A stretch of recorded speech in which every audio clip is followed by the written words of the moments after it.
Even when you feel low, you can still go. Even when you feel slow, you can still go. Even when there's no hope, you can still go. Go, go, go, go, go, go, go, go. Magnetic effect of current. Magnetic effect of current, ठीक है। इस चीज को समझ लो एक बार, लिख बाद में लेना।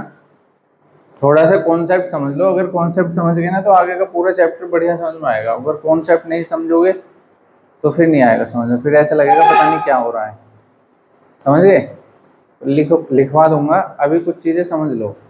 अभी तक जो हमने पढ़ा था करंट, ठीक है। और करंट में पढ़ा था कि जो हमारा मूविंग चार्ज होता है उसकी वजह से इलेक्ट्रिक फील्ड निकाल लेते हैं हम, ठीक है, जनरेट हो जाता है। स्टेशनरी चार्ज भी पढ़ लिया था हमने, कौन से उसमें चैप्टर में, फर्स्ट चैप्टर में। अगर उसी स्टेशनरी चार्ज को जब हम फ्लो करा देते हैं तो क्या बन जाता है, करंट बन जाती है। करंट की बेसिक डेफिनेशन क्या है, I = Q/T, means flowing of charge per unit time. यही तो है, यही हमने पढ़ी है। यहाँ से बेसिकली फ्लो क्या करता है, फ्लो करता है चार्ज। Q = Ne, कितने इलेक्ट्रॉन्स, और एक इलेक्ट्रॉन पे चार्ज कितना है, 1.6 × 10⁻19 कूलम। कितना चार्ज फ्लो कर रहा है बेसिकली, ठीक है। लेकिन जब हम बात करते हैं मैग्नेटिक इफेक्ट ऑफ करंट का, इसका क्या मतलब है। मैग्नेटिक करंट का मतलब आप समझ रहे हो, मैग्नेटिक इफेक्ट। मैग्नेटिक इफेक्ट का मतलब है कि यदि कोई करंट कैरिंग कंडक्टर है हमारे पास में और उसमें से करंट फ्लो कर रही है, तो उसके चारों तरफ एक मैग्नेटिक फील्ड जनरेट हो जाता है। क्या जनरेट हो जाता है, एक मैग्नेटिक फील्ड जनरेट हो जाता है, जिसे कहते हैं मैग्नेटिक इफेक्ट ऑफ करंट, ठीक है। बेसिकली ये दो चीजों पे काम करता है।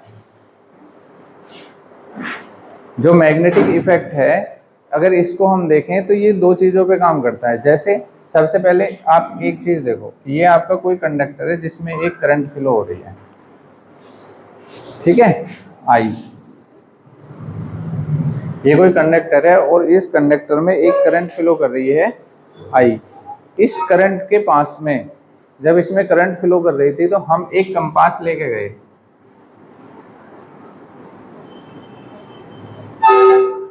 ठीक है, जिसकी डायरेक्शन क्या होती थी, दिस इज नॉर्थ और दिस इज साउथ, ठीक है। जब इसमें करंट फ्लो कर रही है तो जो निडल ऑफ कंपास हैं वो क्या हो गई, डिफ्लेक्टेड हो गई।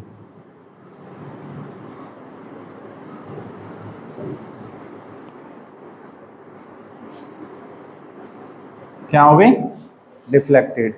इसका मतलब क्या है, जो हमारी मैग्नेटिक कंपास है वो इसकी वजह से चेंज हुई। तो ये क्या चीज शो करती है, ये शो करती है कि जो ये करंट है इसकी वजह से अगर मैग्नेटिक कंपास के अंदर चेंज आया, मतलब यहाँ पे मैग्नेटिक फील्ड है, क्योंकि कंपास किस चीज को बताता है, मैग्नेटिक फील्ड को। मैग्नेटिक फील्ड की वजह से इसमें डिफ्लेक्शन होगा। अब इस करंट की वजह से इसमें डिफ्लेक्शन हुआ, तो इसका मतलब है कि यहाँ पर भी क्या हुआ, मैग्नेटिक फील्ड जनरेट हुआ। तो एक एक्सपेरिमेंट तो ये था, और ये किसने किया, ऑर्स्टेड ने। किसने किया, ऑर्स्टेड ने। ये एक्सपेरिमेंट किया था आई थिंक 1802 में किया था, ठीक है, ऑर्स्टेड ने। और इस एक्सपेरिमेंट में उन्होंने ये देखा कि यदि इस करंट की डायरेक्शन को अगर आप चेंज कर देते हैं, ठीक है, पहले जो अपवर्ड थी अगर उसको डाउनवर्ड कर दें, तो उन्होंने देखा जो कंपास की निडल कुछ इस तरीके से सेट हो जाती हैं। मीन्स जो ये नॉर्थ था और ये साउथ था, अब कहाँ पे आ गया, इस साइड में आ गया। यानी कि ये इसकी एक्चुअल पोजीशन बताता है कि सुई पहले यहाँ थी, लेकिन जब इसमें करंट फ्लो कराई तो ये सुई डिफ्लेक्ट होके कुछ इस तरीके से हो गई, ठीक है।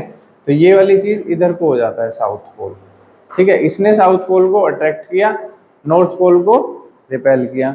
यहाँ पे जब इसकी डायरेक्शन चेंज हुई तो नॉर्थ पोल को अट्रैक्ट किया और साउथ पोल को रिपेल किया, ठीक है। तो इस तरीके से ये एक्सपेरिमेंट था किसका, ऑर्स्टेड का।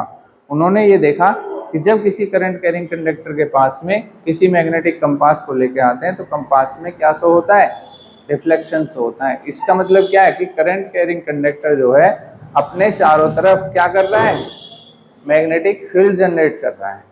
ठीक है, पहली चीज। दूसरी चीज क्या, दूसरी चीज ये कि अगर यहाँ पर आपने, ये तो फर्स्ट एक्सपेरिमेंट था उनका, ठीक है। दूसरा एक्सपेरिमेंट क्या था, दूसरा उन्होंने ये देखा कि यदि कोई करंट कैरिंग कंडक्टर और इसमें आई करंट फ्लो हो रही है और यहाँ पे कोई स्टेशनरी चार्ज क्यों रखा हुआ है, स्टेशनरी चार्ज क्यों रखा हुआ है, तो उन्होंने देखा कि इस पे कोई फोर्स नहीं काम कर रहा, नो फोर्स अप्लाई या एक्ट्स ऑन क्यू, कोई फोर्स क्यू पर वर्क नहीं कर रहा। कब, जब ये स्टेशनरी है। लेकिन अगर मैं इसको क्या कर दूं, मोशन, इसको मैं क्या दे दूं, मोशन दे दूं क्यू को, तो ये क्या होता है, एक इस पे चार्ज एक्ट करना शुरू कर देता है। ठीक है, एक फोर्स एक्ट करना शुरू कर देता है। तो कहने का मतलब है कि अगर मैग्नेटिक फील्ड में कोई चार्ज जो कि कैसा है, मोशन में है, अगर मोशन वाला चार्ज होगा तो उस पे मैग्नेटिक फील्ड लगेगा और उसकी वजह से उस पे एक फोर्स अप्लाई हो जाएगा। कूलम्ब्स लॉ में आपने क्या पढ़ा था, अगर स्टेशनरी चार्ज है, इलेक्ट्रिक फील्ड मैग्नेटिक फील्ड में क्या अंतर है, मैग्नेटिक फील्ड किस पे लग रहा है, स्टेशनरी चार्ज पे नहीं लग रहा।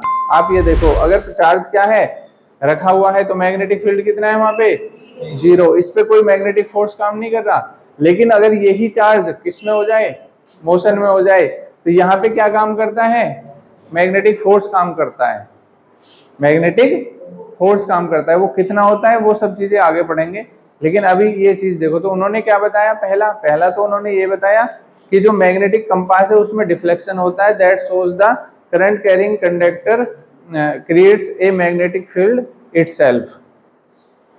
ठीक है, और सेकंड क्या था, सेकंड ये था कि यदि करंट कैरिंग कंडक्टर के पास में कोई स्टेशनरी चार्ज रखा हुआ है तो उस पर कोई फोर्स नहीं काम करेगा, और यदि वही चार्ज किस में हो, मोशन में आ जाए, तो उस पर एक मैग्नेटिक फोर्स लगता है। ठीक है, जबकि इलेक्ट्रिक फील्ड में इलेक्ट्रिक फोर्स लगाने के लिए आपको क्या, चार्ज का मतलब मोशन होना जरूरी नहीं है। अगर वो स्टेशनरी है तो भी इलेक्ट्रिक फोर्स काम करेगा, F=Q ही होता है। ठीक है ना, आपने पढ़ा होगा। तो लेकिन यहाँ पे क्या होता है, यहाँ पे वो मैग्नेटिक फोर्स काम नहीं करेगा यदि कैसा है,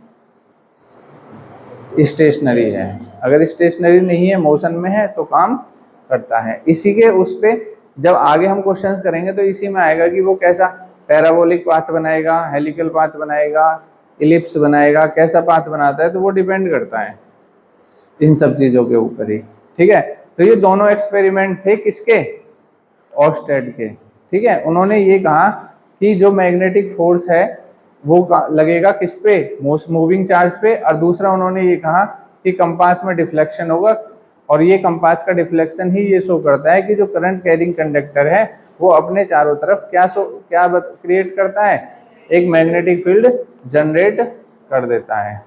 ठीक है, अब ये जो फोर्स है मैग्नेटिक फोर्स, इसकी डायरेक्शन क्या होगी, बेसिकली हमारे पास में अब क्वेश्चन आता है कि इसकी डायरेक्शन क्या होगी।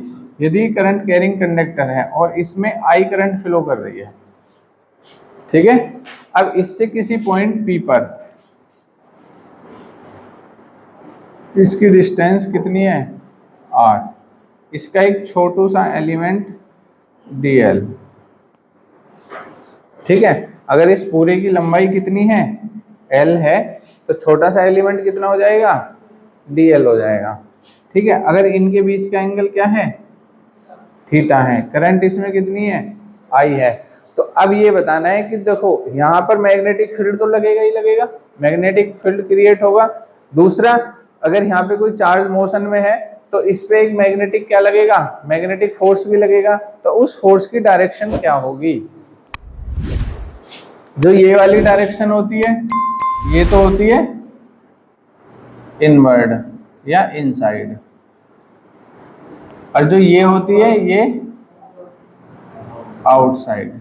ठीक है, आउटसाइड का मतलब क्या है, आउटसाइड का मतलब है कि अगर ये हमारा बोर्ड है तो इसका आउटसाइड ऐसे होगा, ठीक है ना, बाहर की तरफ को, और इनसाइड कैसे होगा, अंदर की तरफ को, ठीक है।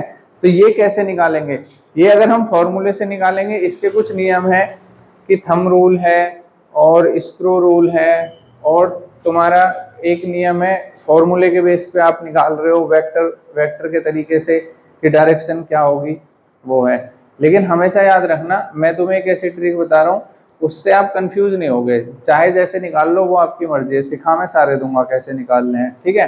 लेकिन एक ट्रिक बताता हूँ, जब भी करंट कैरिंग कंडक्टर होगा और उसमें करंट जिस साइड में फ्लो कर रही है, ठीक है, उस साइड में मुंह करके खड़े हो जाओ, ठीक है, वही डायरेक्शन लेके खड़े हो जाओ। तो याद रखना, जो राइट साइड के जितने भी पॉइंट होंगे उन पे जो करंट फोर्स की डायरेक्शन होगी वो इनसाइड होगी, ठीक है, और जो लेफ्ट साइड वाले होंगे उन पे कैसी होगी, आउटसाइड होगी।